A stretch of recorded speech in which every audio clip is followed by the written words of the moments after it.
Welcome back.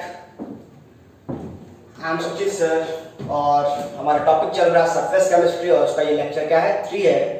अब हम पढ़ेंगे आज टाइप्स ऑफ एडजॉर्प्शन हमारा चल रहा है और टाइप्स ऑफ एडजॉर्प्शन में हम आज पढ़ेंगे physical adsorption and chemical adsorption. Types of adsorption में हम क्या पढ़ेंगे? Physical adsorption and chemical adsorption. Physical adsorption, दूसरा हम पढ़ेंगे chemical adsorption.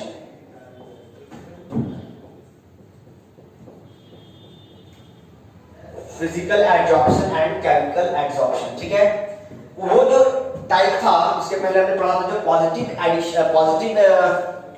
Adsorption and negative adsorption, और ये जो एडजॉर्प्शन दोनों अलग अलग आधार पर क्लासिफाई किया गया। वो आपके एग्जाम में का जरूरी नहीं है कि वो आएगा ही आएगा, लेकिन ये जो एग्जाम में बहुत ज्यादा पूछा जाता है physical adsorption and chemical adsorption. ये जो हम लोग क्लासिफाई किए हैं एडजॉर्प्शन को, ये force between adsorbent and adsorbent के आधार पर किए हैं। हमने क्या किया? ऑन द बेसिस ऑफ, ये हमने कैसे किया है? ऑन द बेसिस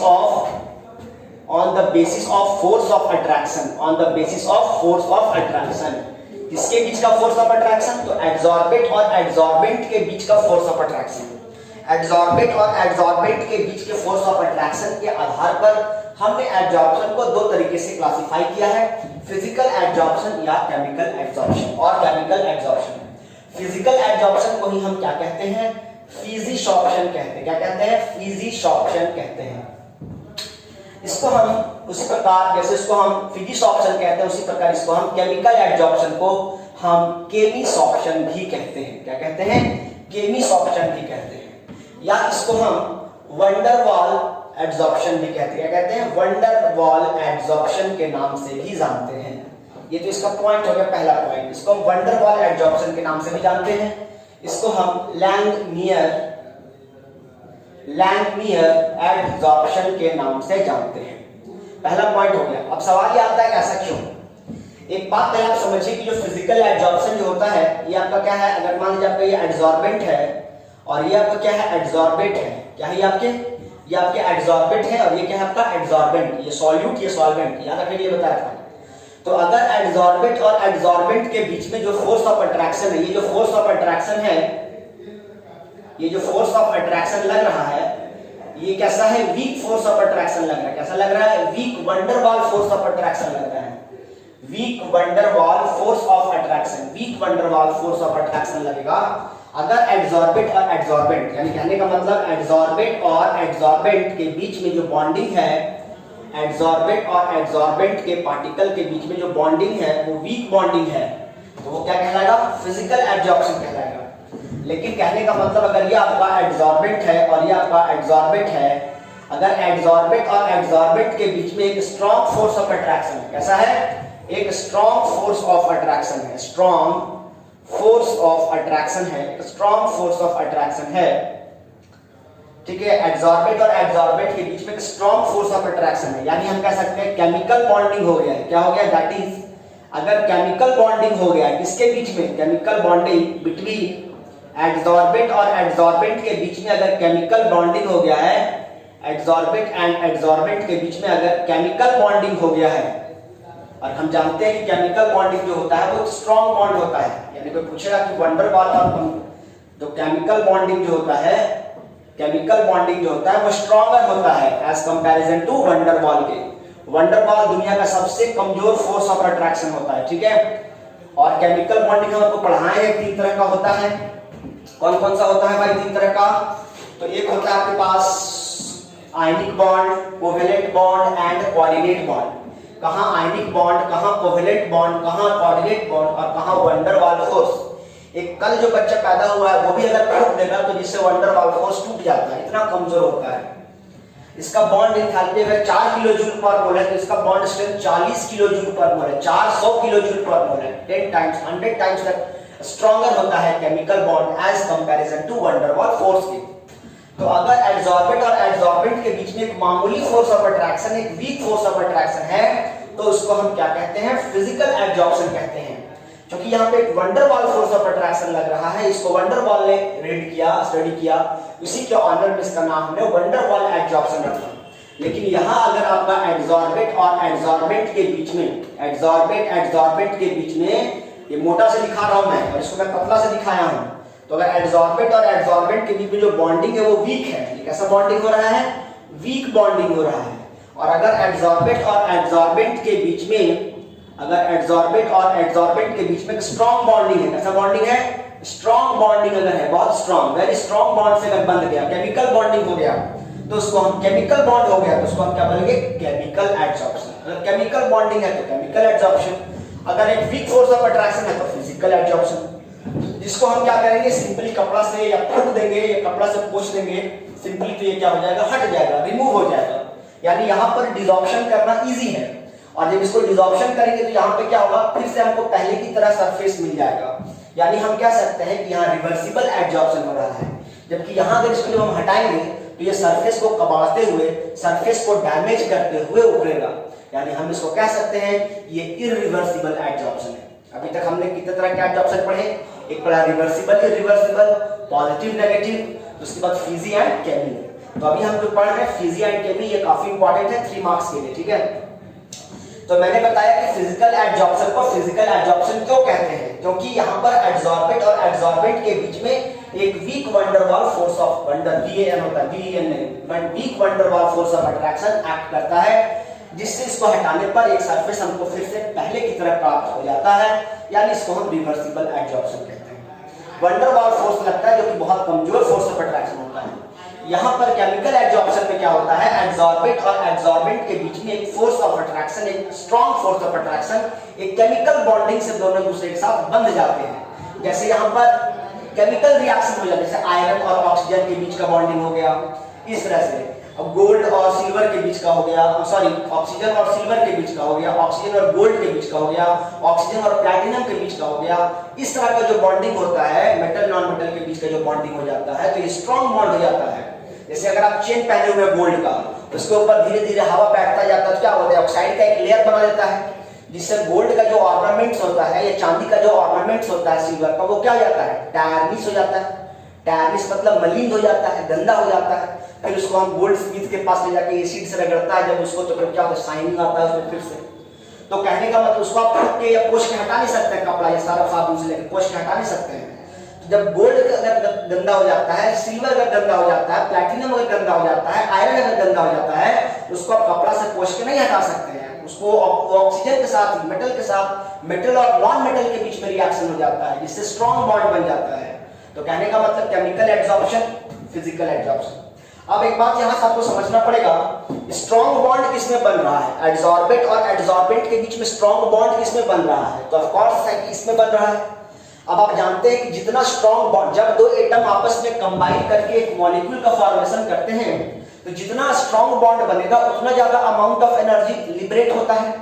यानी कहने का मतलब यहाँ पर ये दोनों काफी स्ट्रॉन्ग बॉन्ड से बंधे हैं, तो यहाँ पे जितना अमाउंट ऑफ एनर्जी निकलेगा, यहाँ पे इंथैल्पी ऑफ एडसॉर्प्शन हाई होगा, यहाँ पे इंथैल्पी ऑफ एडसॉर्प्शन क्या होगा, लो होगा। कहने का मतलब यहाँ से जो एनर्जी निकलेगा और यहाँ से जो एनर्जी निकलेगा, दोनों में किसका अमाउंट ज्यादा होगा, इसका अमाउंट ज्यादा होगा, यहाँ से ज्यादा अमाउंट ऑफ एनर्जी निकल जाएगा ना। यानी कहने का मतलब यहाँ पर enthalpy of adsorption delta H क्या होगा, चेंज होगा, वो ज्यादा नेगेटिव होगा।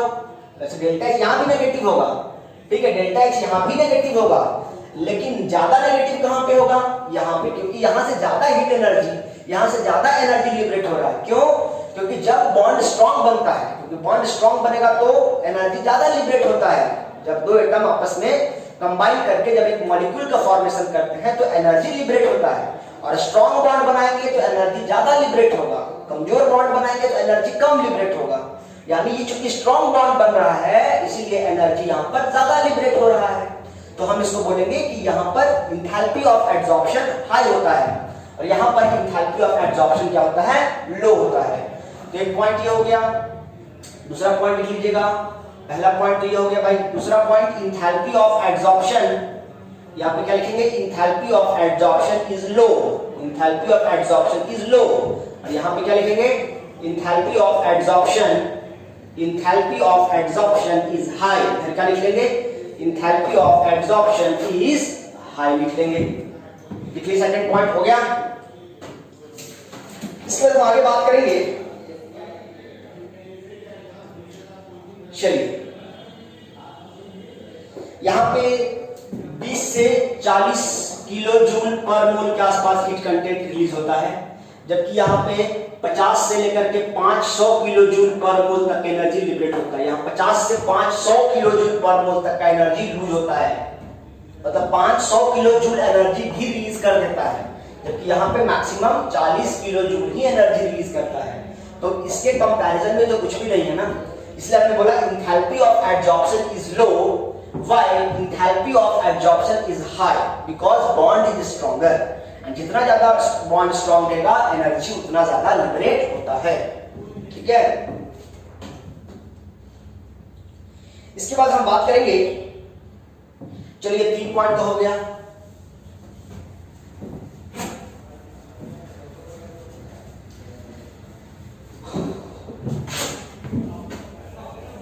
और भी पॉइंट है, सभी पॉइंट को बारीकी बारीकी से समझाते चला जाऊंगा, क्लियर होना चाहिए कॉन्सेप्ट। खाली सिलेबस पूरा करने से थोड़े कुछ होगा, कॉन्सेप्ट ही नहीं रहेगा सिलेबस पूरा क्या कीजिएगा। देखिए यहां पर हम बात करेंगे तीसरा पॉइंट की, हम बात करें तो ये क्या होता है, इट फॉर्म्स, ये फिजिकल वाला है, ठीक है, ये फिजिकल वाला है, it forms multi molecular layer, ध्यान से समझिएगा, it forms multi molecular layer. और यहां पर हम समझा रहे हैं इट फॉर्म्स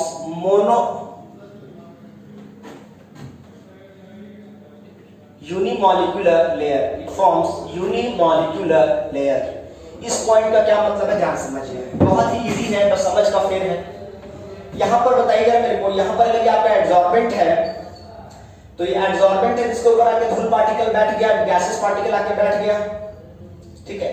फिर ये वाला सरफेस थोड़ा सा अनस्टेबल हो जाएगा, इसके ऊपर आकर धूल बैठ जाएगा, इसके ऊपर धूल आकर बैठ जाएगा, फिर इसके ऊपर बैठ जाएगा, मतलब यहाँ पर एक के ऊपर, यहाँ पर कोई फोर्स ऑफ अट्रैक्शन, यहाँ पर कोई केमिकल बॉन्डिंग तो नहीं ना हो रहा है, यहाँ पर एक फोर्स ऑफ अट्रैक्शन है, और एक एटम दूसरे एटम पे एक wonder Waals force of attraction तो लगाता ही लगाता है। तो ये एक एटम है तो दूसरे एटम को अट्रैक्ट किया, दूसरा वाला तीसरे एटम को अट्रैक्ट किया, क्योंकि यहाँ एक weak van der Waals force of attraction act कर रहा है, इसीलिए यहाँ पर एक से अधिक लेयर बनेगा। लेकिन यहाँ पर क्या होता है, क्योंकि यहाँ पर एडजॉर्बेंट और एडजॉर्बेंट के बीच में जब बॉन्डिंग होता है तो ये क्या है, ये तो नॉन मेटल है, थोड़ी देर समझिए, और ये क्या है, मेटल है, ये क्या है, मेटल है। अब ये आपका मेटल हो गया और ये आपका नॉन मेटल हो गया, तो मेटल और नॉन, ये क्या करता है, मेटल इलेक्ट्रॉन लूज करेगा, जैसे कहने का मतलब है ये मेटल है, ये इलेक्ट्रॉन लूज करेगा, और ये नॉन मेटल है, ऑक्सीजन है, ये इलेक्ट्रॉन गेन करेगा। भैया अगर ये कॉपर है तो क्या करेगा, Cu2+, और ऑक्सीजन क्या करेगा, O2-, तो कॉपर ऑक्साइड का फॉर्मेशन करेगा कि नहीं करेगा। तो कहने का मतलब ये उसी प्रकार ये आयरन अगर होगा तो ये आयरन क्या करेगा, मेटल Fe2+ या Fe3+ या 3O2-, ठीक है, 2Fe3+, इस प्रकार से क्या होगा, कहने का मतलब ये इलेक्ट्रॉन लूज करेगा और ये उसको इलेक्ट्रॉन को गेन करेगा, तो ये इलेक्ट्रॉन लूज करेगा तो इसमें क्या आ जाएगा, प्लस आ जाएगा, ये इलेक्ट्रॉन गेन करेगा तो माइनस आ जाएगा, और प्लस और माइनस करके आपस में क्या कर लेगा, बॉन्डिंग कर लेगा। अब इसके ऊपर दूसरा लेयर क्यों नहीं आएगा, क्योंकि दूसरा लेयर तब आएगा ना जब इसके पास प्लस होना चाहिए, यानी थोड़ा सा समझिए, अगर ये प्लस है तो ये माइनस है, तो ये अट्रैक्ट फिर किसे करेगा, प्लस से अट्रैक्ट करेगा, तो प्लस फिर उस पर दूसरा मेटल आना चाहिए, तो ऊपर तो मेटल नहीं आएगा, हवा में तो मेटल नहीं उड़ रहा है। यानी कहने का मतलब ये हुआ कि यहाँ पर एक ही लेयर बनेगा, क्योंकि ये जितना भी प्लस है तो ये माइनस है, तो प्लस माइनस मिलकर न्यूट्रल हो जाएगा, और उसके बाद एक ही लेयर बनेगा और दूसरा लेयर नहीं बनेगा, क्योंकि मेटल और नॉन मेटल के बीच में यहाँ बॉन्डिंग हो रहा है, यहाँ पर आयनिक बॉन्डिंग हो रहा है, मेटल और नॉन मेटल, एक इलेक्ट्रॉन लूज कर रहा है, एक इलेक्ट्रॉन गेन कर रहा है, तीसरा का यहाँ कोई काम ही नहीं है। लेकिन यहाँ पर क्या है, यहाँ पर दो एटम के बीच में wonder Waals force of attraction लगता है, चाहे कहीं भी हो, तो इसीलिए क्या होता है, एक लेयर के ऊपर दूसरा लेयर, दूसरा लेयर के ऊपर तीसरा लेयर। यहाँ पर कोई आयनिक बॉन्ड नहीं बन रहा है, यहाँ कोई मेटल नॉन मेटल का कॉन्सेप्ट नहीं है, यहाँ पर बस फोर्स ऑफ अट्रैक्शन का कॉन्सेप्ट है, और इसीलिए क्या होता है, एक से अधिक लेयर लग जाता है, इसी बन जाता है। इसमें क्या, एक धूल के ऊपर दूसरा धूल, दूसरा के ऊपर तीसरा, नहीं देखते हैं कॉलेज वगैरह में, बहुत दिन बाद जाएंगे तो बेंच डेस्क पे मोटा मोटा धूल की परत जम जाता है। तो कहने का मतलब क्या है, यहाँ पे मल्टी मॉलिक्यूलर लेयर बना रहा है, मल्टी मॉलिक्यूलर लेयर बना रहा है, जबकि यहाँ पे क्या हो रहा है, एक ही लेयर बन रहा है, एक लेयर बन रहा है, इसलिए क्या बोल रहे हैं, इसको हम यूनिमॉलिक्यूलर लेयर बोल रहे हैं। क्या बोल रहे हैं, यूनिमॉलिक्यूलर लेयर बन रहे हैं, ठीक है। चौथा पॉइंट हम बात करेंगे, ये क्या होता है, not specific in nature, not specific in nature. कहने का मतलब ये कॉमन है, प्रकृति में कहीं भी इसको देखने के लिए, सुबह से शाम तक 14 बार देख सकते हैं आप। मोबाइल के ऊपर धूल जम गया, किताब के ऊपर धूल जम गया, चेहरे पे धूल जम गया, गाड़ी या कार के बॉडी के ऊपर धूल बैठा हुआ है, शीशा में धूल बैठा हुआ है, कहीं भी देख सकते हैं, दीवारों में धूल बैठा हुआ है। तो कहने का मतलब ये स्पेसिफिक नहीं है, स्पेसिफिक मतलब होता है विशेष प्रकार का, जो खास खास जगहों पर ही देखने के लिए मिलता है, ऐसा तो नहीं है, ये तो कहीं भी देख सकते हैं आप। बट ये क्या होता है, चौथा पॉइंट इसका लिखिए, क्या होता है, ये स्पेसिफिक इन नेचर होता है। क्या होता है, स्पेसिफिक इन नेचर होता है, यानी ये नेचर में खास खास जगह पर ही देखने के लिए मिलेगा। मतलब जहां मेटल होगा वहीं देखने के लिए आपको मिलेगा कि मेटल और नॉन मेटल के बीच में बॉन्डिंग हो रहा है। तो कहने का मतलब ये स्पेसिफिक इन नेचर है। दरवाजा खिड़की के ऊपर अगर पेंट नहीं किया हुआ है तब उसके ऊपर ऑक्सीजन जाके बैठेगा, फिर उसके बाद जंग लगाएगा।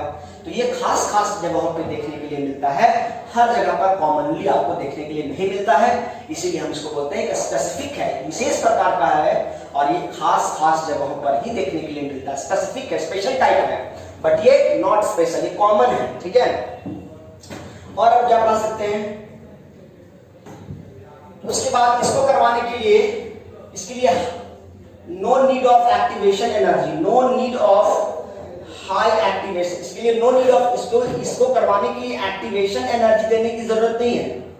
मतलब एक्टिवेशन एनर्जी क्या होता है, किसी भी रिएक्शन को स्टार्ट करवाने के लिए बाहर से दिया गया जो एनर्जी होता है उसको हम एक्टिवेशन एनर्जी कहते हैं। क्योंकि एक वीक फोर्स ऑफ अट्रैक्शन है, इसलिए इसको यहाँ पे रिएक्शन नहीं ना हो रहा है, यहाँ पर बॉन्डिंग नहीं ना हो रहा है, तो यहाँ पर एक्टिवेशन एनर्जी की सप्लाई करने की जरूरत नहीं है। लेकिन यहाँ पर क्या हो रहा है, बॉन्डिंग हो रहा है, तो यहाँ पर क्या होगा, very high activation energy is required, very high activation energy is required, very high activation energy is required, ठीक है, क्योंकि यहाँ केमिकल बॉन्डिंग हो रहा है और इसीलिए very high activation energy is required। इसके बाद अगला पॉइंट हम लोग क्या पढ़ सकते हैं, और अब प्रेशर की बात करते हैं, ठीक है। इसमें बात करेंगे, यहाँ पर हाई प्रेशर इज फेवरेबल। देखिए एड्जॉर्प्शन होने के लिए प्रेशर का होना जरूरी है, हाई प्रेशर इज फेवरेबल, यहां पर भी हाई प्रेशर इज फेवरेबल, क्योंकि ये भी एक तरह का एड्जॉर्प्शन है, तो एड्जॉर्प्शन होने के लिए हाई प्रेशर का होना जरूरी है। हाई प्रेशर इज फेवरेबल यहां पर भी, ठीक है, हाई प्रेशर इज फेवरेबल। लेकिन अगर यहां पर ध्यान देने वाली बात है, अगर आप प्रेशर घटाते हैं, इफ प्रेशर डिक्रीजेस, अगर यहां पर आप प्रेशर को घटाना स्टार्ट कर देंगे तो यहां पर डिसॉर्प्शन होना स्टार्ट हो जाएगा। मतलब जब तक प्रेशर है तब तक चिपका रहेगा, जैसे ही प्रेशर छूटने लगेगा, प्रेशर कम होने लगेगा, तो ये क्या हो जाएगा, इसको छोड़ना स्टार्ट कर देगा। High pressure is favourable, if pressure decreases desorption occurs, यानी जो एक दूसरे के ऊपर एड्सॉर्बेंट के ऊपर जो एड्सॉर्बेंट बैठा हुआ था, जैसे ही प्रेशर हटा देंगे, या जो प्रेशर से बंधा हुआ था, प्रेशर से बंधा हुआ था, प्रेशर को कम करेंगे तो ये क्या होगा, डिसॉर्प्शन होना स्टार्ट करेगा। बट यहां पर क्या होगा, if pressure decreases, if pressure decreases, if pressure decreases no desorption occurs. एक बार अगर चिपक गया तो चिपक गया, दूसरा ये नहीं कि प्रेशर घटा दिए उसके बाद ये हट जाएगा, सो बात नहीं है। एक बार अगर चिपक गया तो बॉन्डिंग हो गया इसके पास, उसका तुम प्रेशर घटाओ उससे कोई फर्क नहीं पड़ता है। प्रेशर घटा भी दोगे तो एक बार अगर ये ऐड हो गया, एक बार बॉन्डिंग बना लिया तो फिर ये डिसॉर्प्शन नहीं होगा। लेकिन यहाँ प्रेशर कम कर देंगे, जैसे जैसे प्रेशर कम करते जाएंगे वैसे वैसे क्या होगा, डिसॉर्प्शन होता जाएगा, ठीक है। इसको लिखिए। नेक्स्ट पॉइंट हम लोग क्या पढ़ेंगे,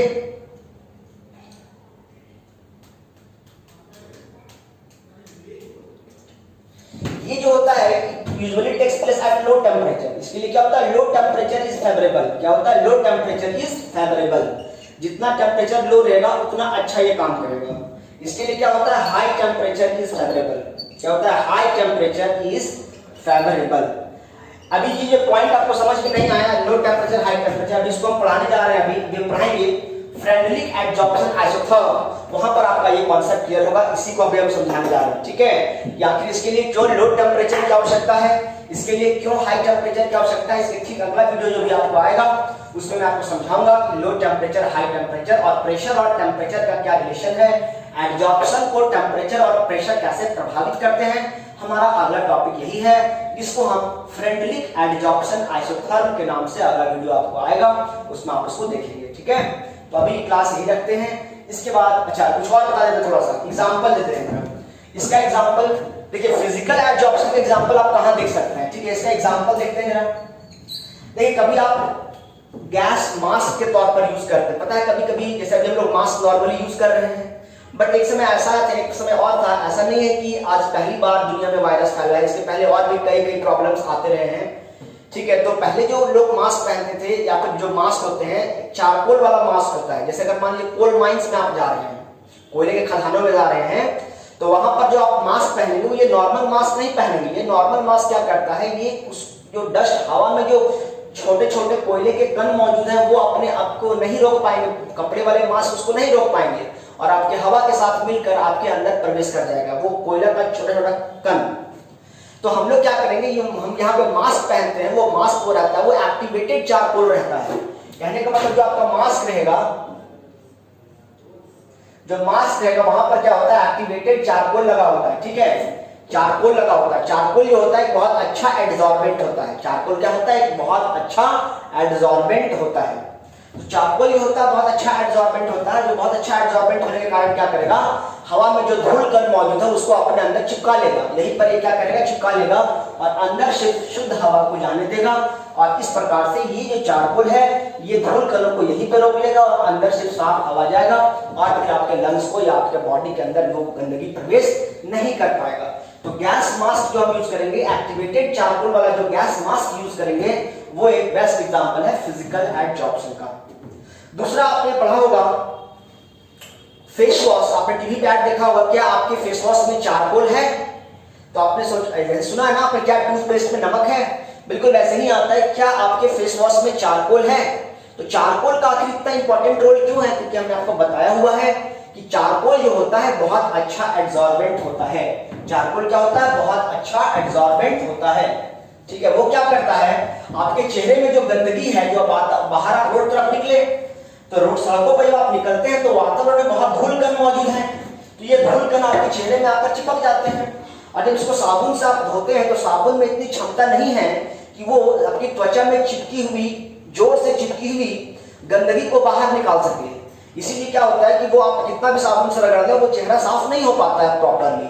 लेकिन अगर आप चारकोल वाला फेस वॉश यूज करेंगे और इसको जब रब करेंगे, स्क्रब करेंगे, तो जो आपके चेहरे की त्वचा पर जो गंदगी चिपकी हुई है वो क्या करेगा, वो उस त्वचा का साथ छोड़ करके वो जो गंदगी है वो चारकोल के ऊपर जाकर एब्जॉर्ब हो जाएगा। ऐसा क्यों?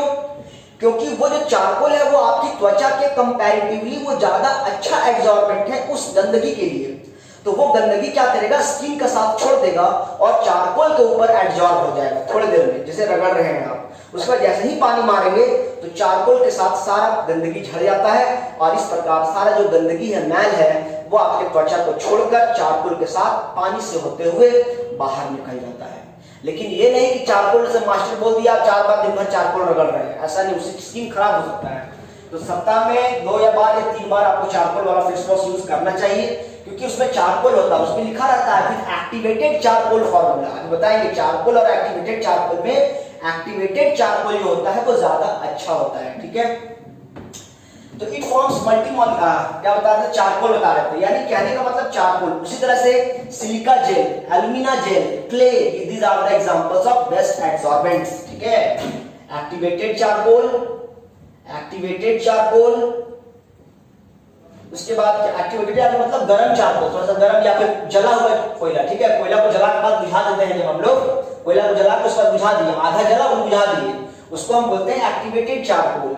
उसके बाद सिलिका जेल, सिलिका जेल जो बैग में या कपड़ों में, जूतों में, नया जूता खरीदते हैं, नया बैग खरीदते हैं, उसमें छोटा सा पुलिया डाला होता है, क्रिस्टल दानेदार चीनी की दाने की तरह होता है, वो होता है सिलिका जेल। वो मॉइस्चर कंटेंट को एब्जॉर्ब कर लेता है और बैग को या कपड़े को खराब होने से बचाता है, महकने नहीं देता है। इसलिए नया बैग या नया जूता में सिलिका जेल डाला हुआ होता है।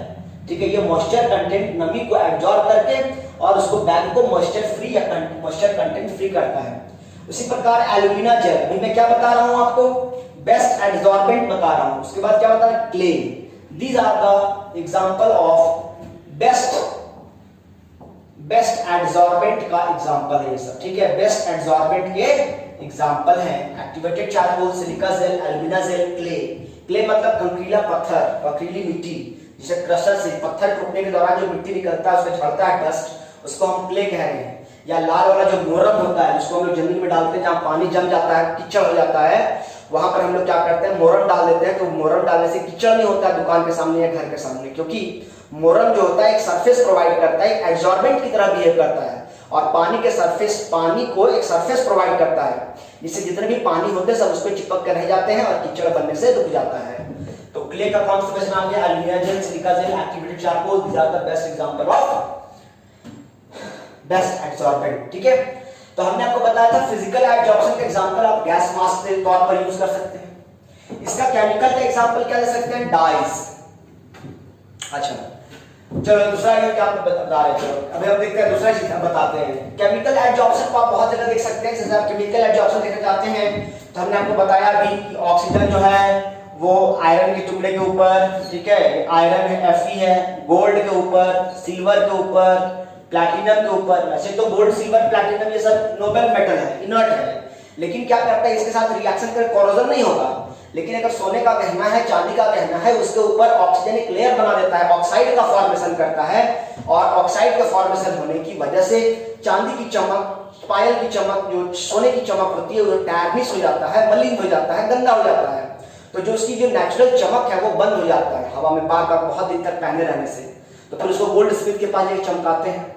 तो वहां पर जो एग्जांपल है, जो आयरन ऑक्सीजन का ऑक्साइड बनना, गोल्ड के साथ, सिल्वर के साथ, ये सब किसका एग्जांपल है, केमिकल एब्जॉर्प्शन के एग्जांपल हैं। अब हम पढ़ने जा रहे हैं यूजेस ऑफ एब्जॉर्प्शन। क्या पढ़ने जा रहे हैं, यूजेस ऑफ एब्जॉर्प्शन या एप्लीकेशन ऑफ एब्जॉर्प्शन। एब्जॉर्प्शन का क्या फायदा है।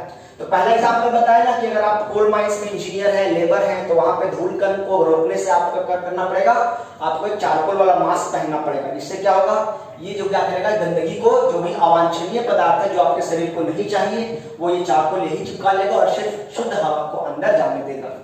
दूसरा एग्जांपल क्या है, डाइंग। जैसे कहने का डाई करने में, ठीक है, ये तो पहला एप्लीकेशन पढ़ना। क्या पढ़ रहे हैं लोग, एप्लीकेशन ऑफ एब्जॉर्प्शन। एब्जॉर्प्शन का हम अभी एप्लीकेशन पढ़ रहे हैं। पहला हमने बताया आपको गैस मास्क, जो हम मास्क यूज करते हैं with charcoal, gas mask with activated charcoal. अगर चारकोल वाला मास्क पहनते हैं तो उससे क्या होगा, बिल्कुल किसी तरह का छोटे छोटे कंकड़ कण ये सब चीजें हमारे शरीर के अंदर प्रवेश नहीं करेगा। दूसरा हम क्या करते हैं, डाई करने में। डाई करना समझते हैं, जैसे जीन्स का डाई करना, कलर, तो कपड़ा रंगना उसको डाई करना कहते हैं।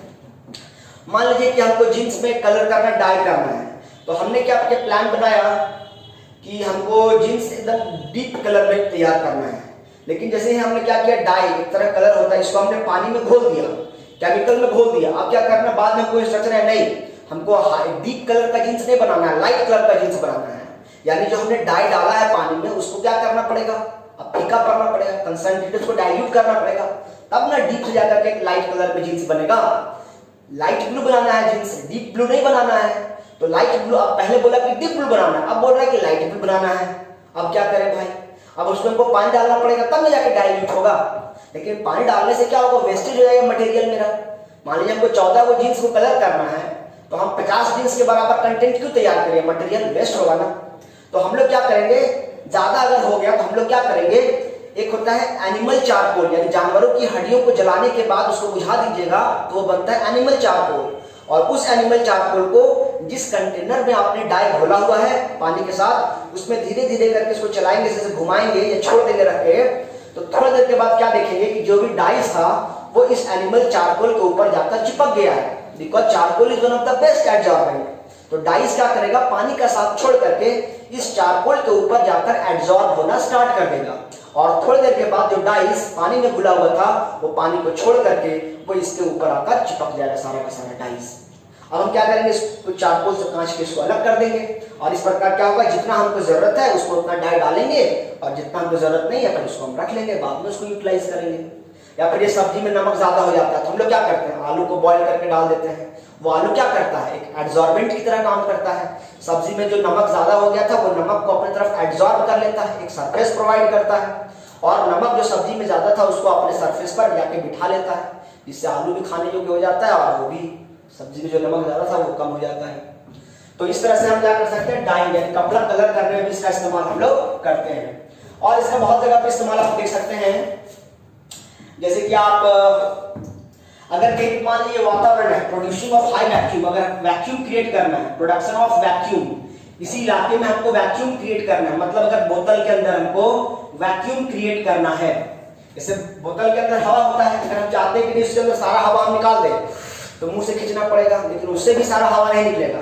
तो हम क्या करेंगे, उसके अंदर डालेंगे सिलिका जेल डालेंगे, और सिलिका जेल जैसे ही डालेंगे वो सिलिका जेल क्या करेगा, उस बोतल के अंदर जितने हवा थे वो सारे एयर, ऑक्सीजन, नाइट्रोजन, सल्फर जो भी था वो सब उस सिलिका जेल के सरफेस पर जाकर एब्जॉर्ब हो जाएगा, और उसके बाद झाड़ देंगे तो सिलिका जेल जैसे ही गिरेगा सारा का सारा जो बोतल के अंदर हवा था अब उसके अंदर कुछ नहीं बचेगा, वो वैक्यूम हो जाएगा। और इस प्रकार जैसे अगर हमको इस रूम को वैक्यूम करना है तो हम यहाँ पर सिलिका जेल का स्प्रे करेंगे, एल्यूमिना जेल का स्प्रे करेंगे। ऐसा करने से वातावरण में जितने भी एयर कंटेंट है, गैसेस पार्टिकल्स हैं, वो सभी उस सिलिका जेल और एल्यूमिना जेल के सरफेस के ऊपर जाकर वो क्या हो जाएंगे, चिपक जाएंगे, एब्जॉर्ब हो जाएंगे, और फिर उसको हम वैक्यूम क्लीनर से सब क्या करेंगे, साफ करके हटा देंगे, और इस प्रकार अल्टीमेटली यहाँ पर वैक्यूम क्रिएट हो जाएगा। तो वैक्यूम क्रिएट करने में भी हम इसका एड्जॉर्प्शन का इस्तेमाल करते हैं, और बहुत सारे एप्लीकेशन है बीमारियों को ठीक करने में भी इसका इस्तेमाल करते हैं, बट आपको 3 एप्लीकेशन जानना सफिशिएंट है इतना। इसके बाद हमारा जो अगला टॉपिक होगा that is Freundlich adsorption isotherm, यानी अगली वीडियो जो आप पढ़ेंगे वो पढ़ेंगे फ्रेंडलिक एड्जॉर्प्शन आइसोथर्म का, ठीक है। आज से इसको पढ़ाया जाएगा।